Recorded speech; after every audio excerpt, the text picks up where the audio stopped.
तो महाराष्ट्र की सियासी लड़ाई अब सुप्रीम कोर्ट तक पहुंच गई है। उद्धव ठाकरे के हाथ में आई सत्ता और शिवसेना के इस वक्त जो दुर्गति हो रही है उसको लेकर सवाल यही खड़े हो रहे हैं कि क्या बाला साहेब ठाकरे जिंदा होते तो ऐसा होता।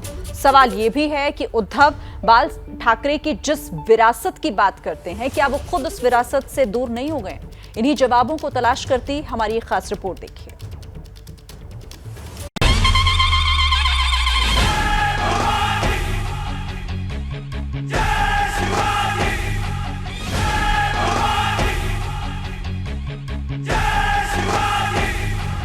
हम हिंदू तो मानते हैं, हिंदू को सुरक्षा मिलनी चाहिए, मगर इसका मायना ये नहीं है कि आप हमारे जान ले और यहाँ वापस की तरह हो।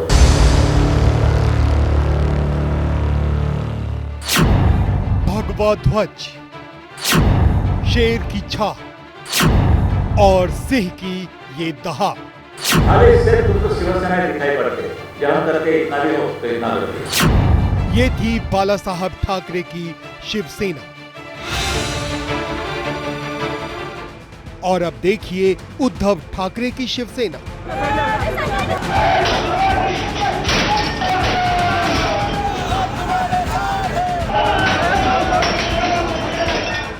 उद्धव ठाकरे मुख्यमंत्री पदावरती नकोत, तर मी आता मुख्यमंत्री पदाचा राजीनामा द्यायला तयार आहे।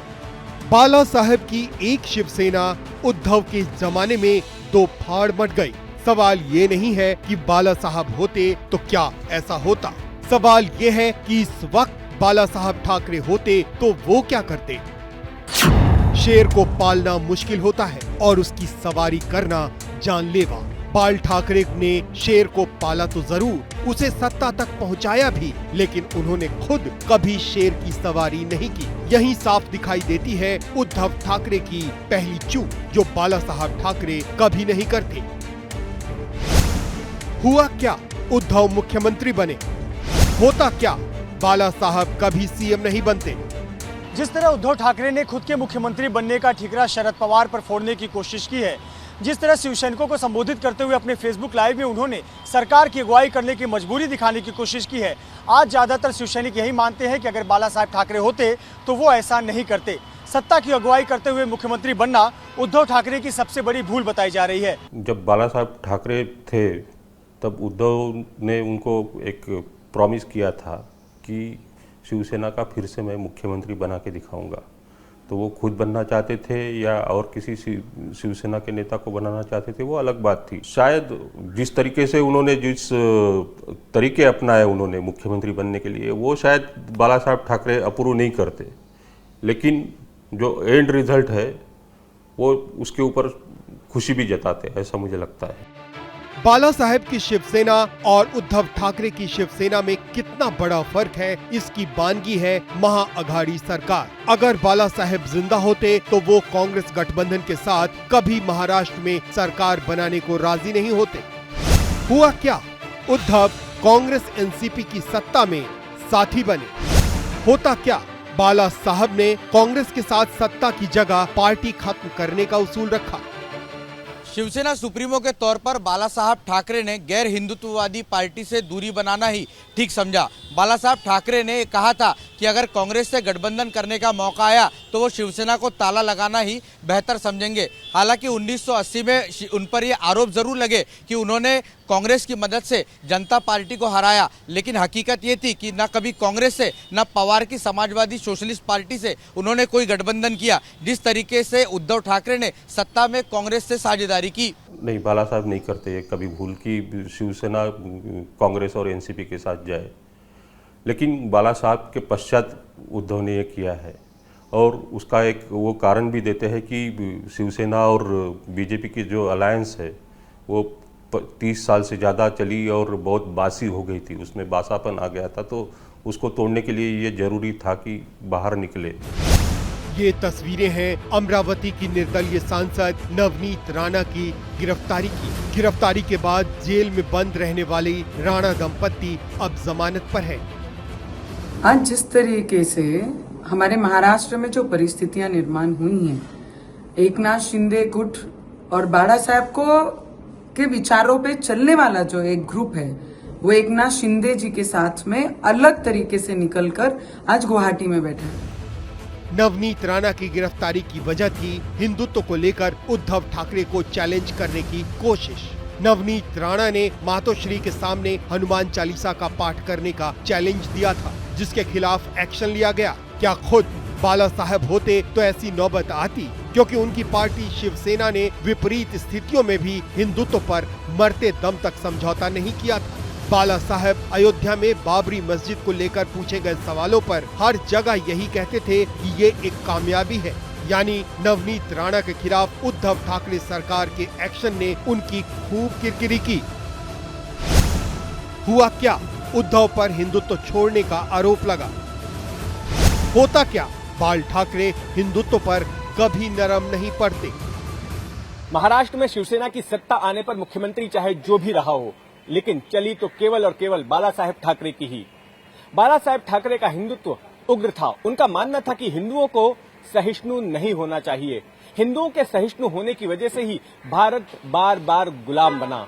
लेकिन इसके विपरीत उद्धव ठाकरे ने शिवसेना को सहिष्णु बनाने की कोशिश की और इसी सहिष्णुता की वजह से उन्हें बागी सुर देखने मिले और इसी वजह से हिंदू हृदय सम्राट माने जाने वाले बाला साहेब ठाकरे की शिवसेना और उद्धव ठाकरे की शिवसेना में फर्क देखा जा रहा है। नवनीत राणा का और उनके पति का वो स्वागत करते कि आइए मातोश्री के सामने आप हनुमान चालीसा पढ़िए, आपको पढ़ना आता है क्या, ये पूछते, और पढ़ना आता है तो बोल के दिखाओ हनुमान चालीसा, जो कि वो कई बार वो असफल रहे हैं हनुमान चालीसा पठन करने में।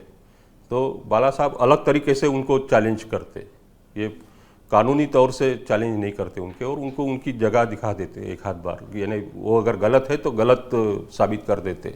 तो ये दोनों नेताओं के स्टाइल का एक ये डिफरेंस है कि किस तरह से वो पेश आते इससे। बाला साहब ठाकरे होते तो क्या होता, ये सवाल नहीं है। सवाल यह है कि क्या उद्धव सिर्फ उनके बेटे होने की वजह से शिवसेना की विरासत पर बरकरार है, या उन्हें सोच और एक्शन के तौर पर भी उस विरासत को कायम रखने की कोशिश करनी चाहिए। सवाल सिर्फ सत्ता में शामिल होने या कांग्रेस के साथ गठबंधन करने या हिंदुत्व के मुद्दे पर कमजोर पड़ने का नहीं है, बल्कि उद्धव को असली काम करने की जरूरत है, शिवसेना की सोच, समझ और छवि को दोबारा हासिल करने की।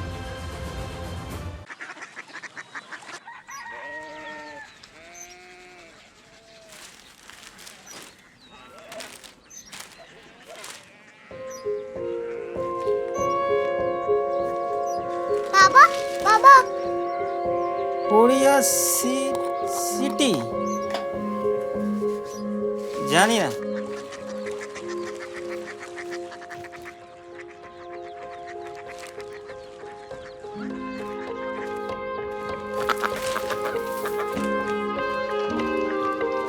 Korea city.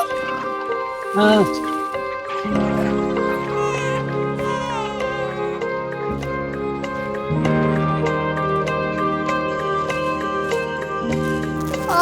कोरिया सिटी कहाँ पे है? शहर अंग्रेजी लगे हैं।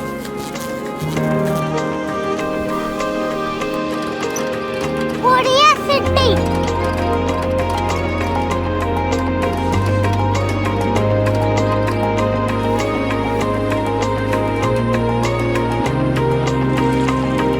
वो बहुत दूर है।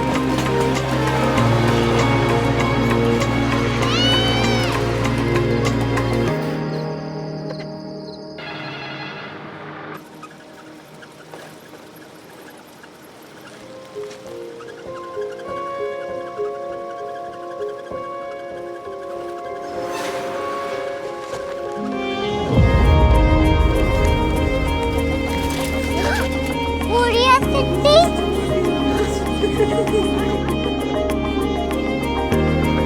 दुनिया कुछ लोग बड़े होते हैं। कोरिया सिटी कहाँ है? प्रोफेसर साहब को पता होगा। हो, ये छोटा वाला ग्लोब लगता है और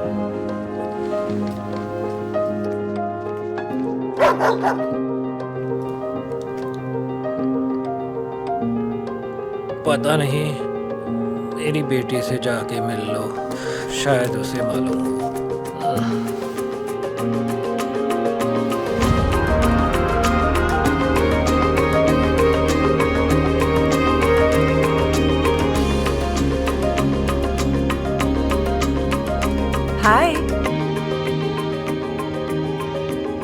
बाबा ने भेजा है।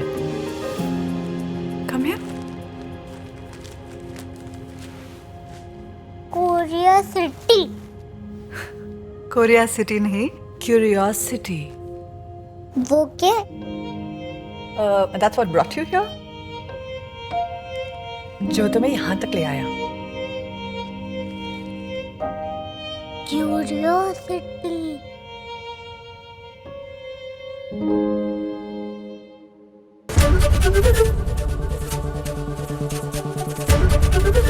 एबीपी न्यूज आपको रखे आगे।